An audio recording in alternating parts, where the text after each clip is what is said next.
I just wanted to finish by touching on 4 steps that you can really think about to begin putting together a really effective strategic career plan as you move forward. The first step is self-knowledge.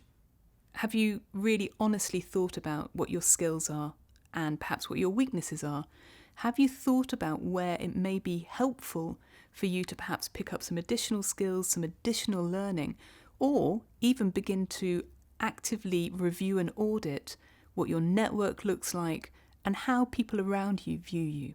So first, take a step back and have a good long hard look at yourself and just assess your qualities and also your weaknesses. The second step is a bit more strategic, and it's to do essentially a market audit or a market evaluation.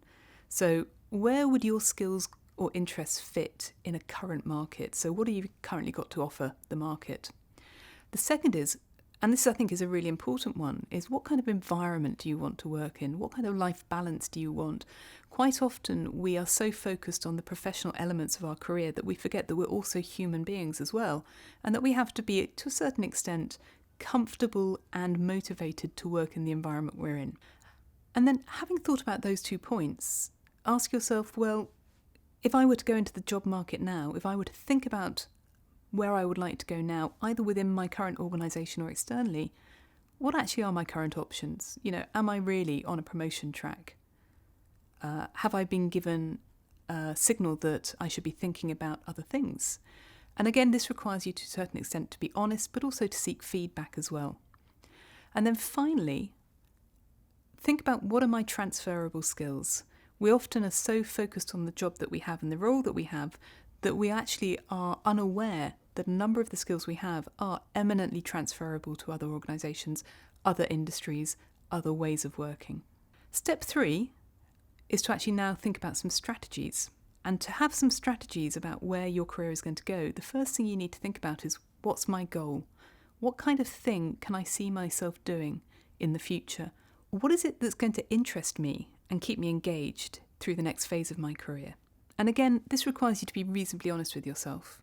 So if you absolutely love what you do at the moment, then that's fantastic. But if you're starting to find the outer edges of what you do, and beyond those edges you're not going to be as satisfied, it might be time to start thinking about what next, where next. From a personal point of view, I've changed career 5 times. I've loved every single thing I've done. And until I finally found the one thing that I do enjoy and that keeps me constantly curious, every time I found that the role that I had or the industry I had gone into stopped making me curious, I looked and I moved to something else that I found engaging. And I think, whilst I might be unusual for my generation, for the generations that are coming through now, I think that's going to be a more common trait in terms of career progression. Finally, when you think about developing a strategy and identifying a goal, don't just have plan A. There are many, many options out there, and A is only one of 26 letters. So don't get yourself so locked and so focused on one thing that it becomes a sort of an inevitable risk that if you can't actually achieve that one thing you've identified, you have no other options. Be flexible, be open-minded. The 4th step, and I think this is the hardest to do, is to actually do something. So you can create a personal business plan. You can do all the strategizing you want, but if it stays in the drawer or it stays on your laptop or in your iPad and it doesn't see the light of day, it's not actually really a strategic career plan. It's not proactive. It's simply a fantasy. So step 4 is to actually plan some action steps and get out there and explore and try and experiment. And you can do this internally within the organisation you're in. It may be that you actually look to be more proactive in how you become more visible in the organisation to improve your exposure. You might want to connect with people in other departments. You might want to perhaps provide some kind of way of sharing information or creating connection points within the organisation that will help you connect to other people and for you to become more visible. The other thing you should be doing is thinking about your network. And quite often we ignore our network, or we ignore the value and the scope of our network because we don't really see it as a strategic part of our career planning life. We see it as something much more transactional or much more social. So again, when you think about planning your career, think about how your network is set up to help you do that as well. And perhaps you may need to do some work on your network. There's a separate video on networking and building forward-looking networks, which you can watch if this is something you think will be important. The final point I want to make, and I made this point briefly at the beginning, is that you're a work in progress. Your career plan is a work in progress. And you really need to think about it in 3 phases. The first is what I would call the super short term. And the super short term is where you recognise the need to do some strategic career planning. You start to do some assessment and you start to think about what you would like to test and how you would like to explore your options. The second phase is what I would call the short to medium term of your career planning. And this is where you actually begin to think about, how do I put together a plan that will in itself become actionable, and how can I actually lay out the steps that I will be taking to think about what next, where next, why next, and how do I get there.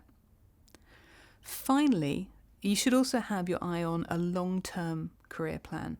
So where do I see myself perhaps in 5 or 10 years? What skills do I need to acquire? Perhaps you might need to do some additional formal education. Perhaps you might need to get yourself into some industry bodies or become more visible on the conference circuit. And these are important no matter how junior you are, because even though you may not be able to put them into action now, they will become important stepping stones to achieving the career goals you set yourself in the future. So to wrap up this video, I want to leave you with 3 key takeaways. The first is, your career is your responsibility. You've reached the stage where the only person that will take you to the strategic career objectives that will make you satisfied and keep you engaged is you. No one can see inside your mind, and also you are the only person who is responsible for your success. So be proactive. The second is that networks are critical. And if you do not think about your network as part of your strategic future development, you are failing to utilise one of the most important resources that you will have in your career. Finally, and this is incredibly trite, but incredibly true, your career is a marathon, not a sprint. You're going to be working for many, many years. And to do that, you have to enjoy what you do, you have to be engaged, and you have to find meaning in what you do. And these things change and evolve over time. So to wrap up, think about your career, take time to reflect, take time to plan, be honest with yourself about where you are, your current skills, and where you would like to get to. And if you do these things, you are, first of all, less likely to bump into difficult career decisions because you haven't anticipated them arising. And secondly, you are much more likely to have a career that you enjoy, even if you end up switching careers, changing direction, or finding new ways as you go through your career. These are not bad things. These are inevitable as we live longer, more productive, sustainable working lives.